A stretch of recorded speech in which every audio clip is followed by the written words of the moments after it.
Okay, talking about SCS Season 6 Split 1 Qualifier number 1, as you can see on the screen here. We're just on Liquipedia. You could check out any of this stuff on your own if you like, but let's talk about what happened over the weekend. So again, it was just the first qualifier of 2 for the first split of the recent season, the new season of SCS, which again is Season 6. And okay, so Friday, Saturday, Sunday is when it took place, and if you want to know more about the structure of the whole thing, I mean, you can check it out on their website, or in a previous video, I talked about the whole Season 6 structure, the qualifiers, and all this stuff in depth, so you could check that video out if you like.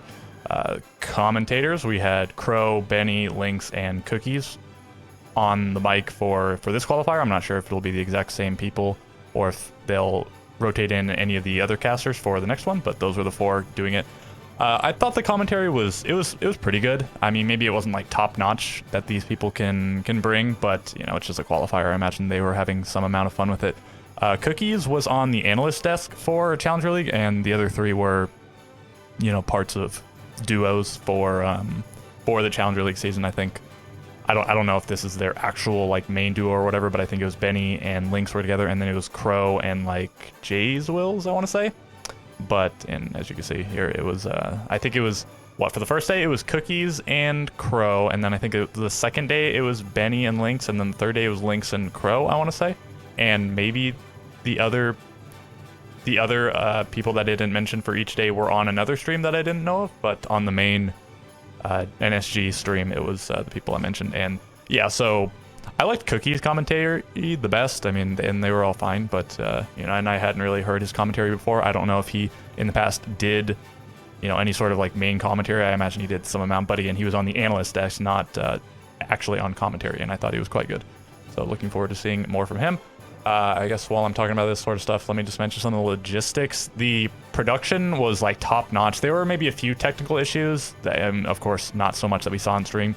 Although there was some stuttering and whatnot, and that could have been because of Twitch, that could have been because of Siege, that might not have been on these guys' end at all. Maybe it was, maybe it wasn't, I don't know for certain.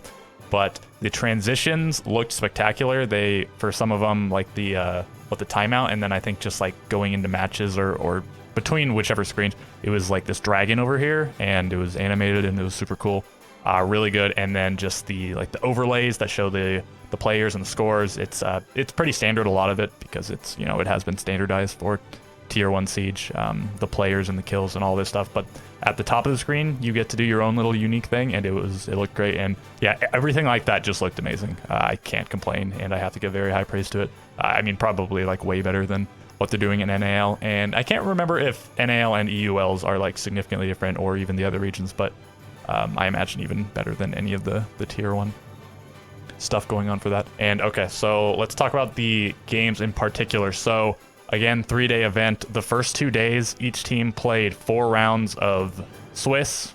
So on Friday they played 4 rounds, and then on Saturday they played 4 rounds. Maybe some teams dropped out after the first day if they did badly or whatever. I'm not 100% sure on that. And I don't think like anywhere near all of the games were streamed, but they always tried to pick good games to put on the mainstream. And so, okay, let's talk about sort of how it went down. Maybe I won't talk about all the Swiss, but we'll take a look at once we get to the actual bracket. So I think there were 28 teams that started, and then after the Swiss portion, it was down to 16 teams, and then each team played 1 or 2, depending on how quickly they were eliminated, games in the bracket, and then the top 4 qualified. So everyone else, unfortunately, they have to try again in the second qualifier if they want another chance.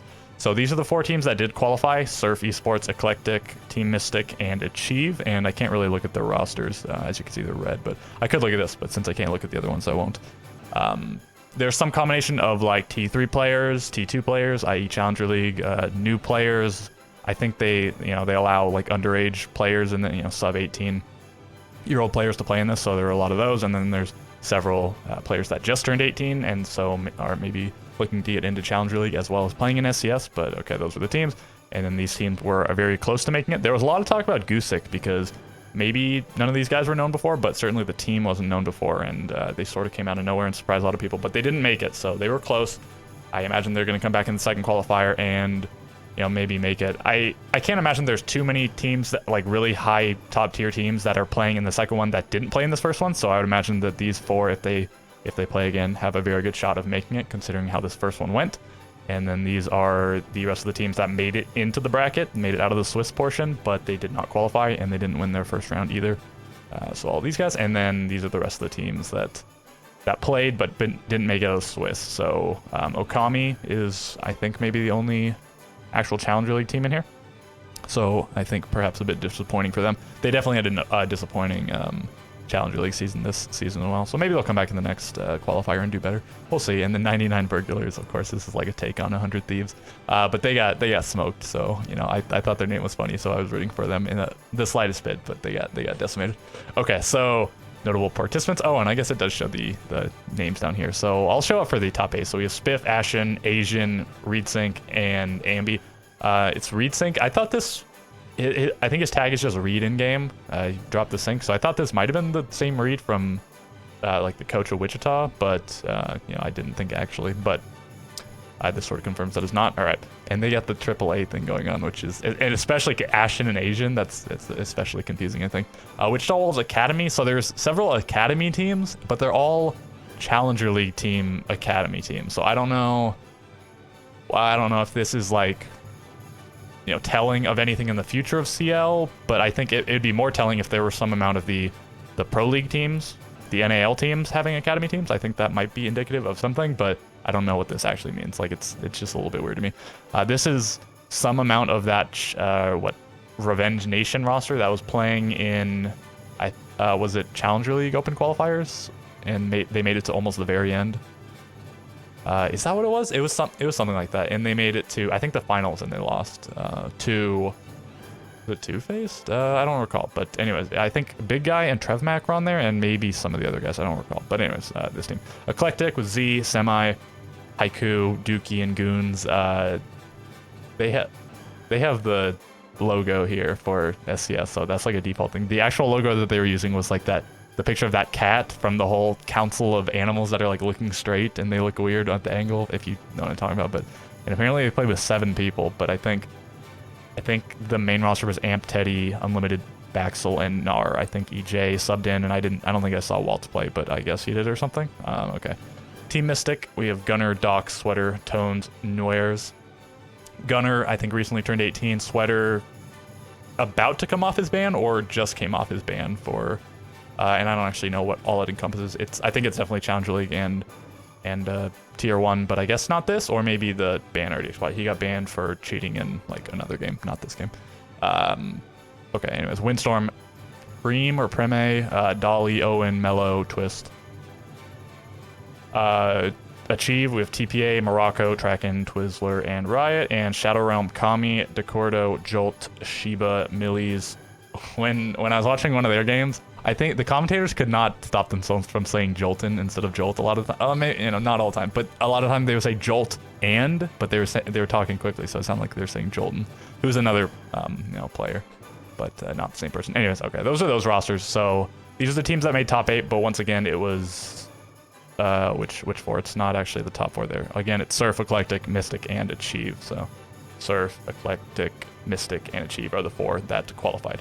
Okay, moving on. So here are the results of the Swiss. This is not taking into account the brackets that the team played. So again, these are just 8 best of 1s, and so matches are just the same thing as maps. They did the points here in multiples of 3s, but I guess they didn't take into account the overtime thing. It's just if you won, you got 3 points. If you lost, you get 0 points instead of the win in overtime 2 points and lose in overtime, you get 1 point thing. It is just if you win or lose, because as you can see here, like, where's an example of that? There's gotta be some. Oh yeah, see, like, you know, they'd have a lower number of points. They wouldn't have 15 points off 5 wins if they had been subtracted a point for going to overtime. So anyway, yeah, Surf, extremely dominant. They didn't drop a map, and they didn't even go max regulation. The closest match that they had was against Asylum Patients, and every other match / map they won 7-3 or better. So, you know, 7-2, 7-3, 7-0.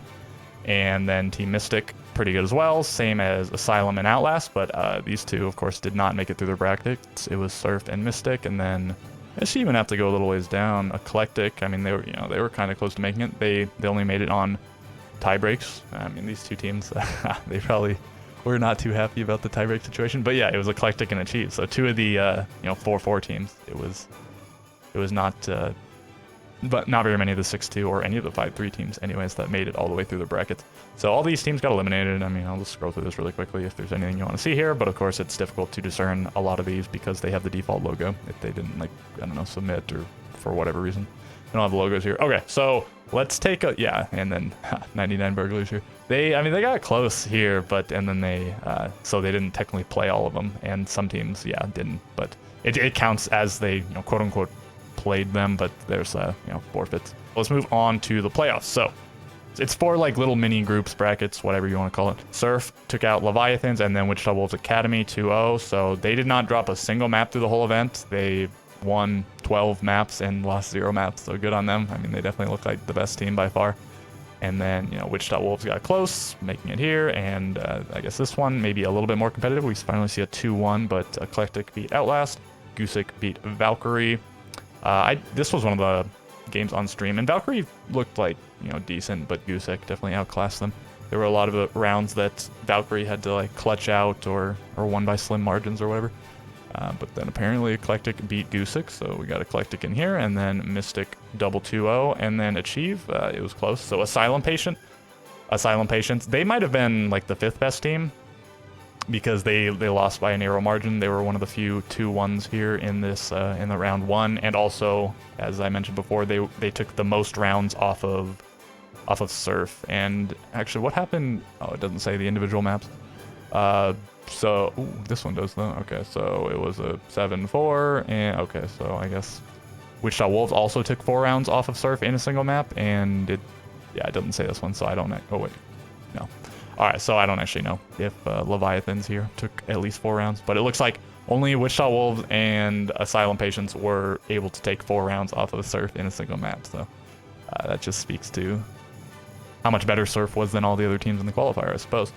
And I think that's pretty much it. I guess I discussed everything I wanted to talk about. I went over the results and stuff. And again, there will be another one of these coming up pretty soon. But again, if you want to see when the dates are or any of the other information about that, feel free to go to the website or my previous video. And okay, I guess that's gonna do it for this video, and I will catch you in the next one.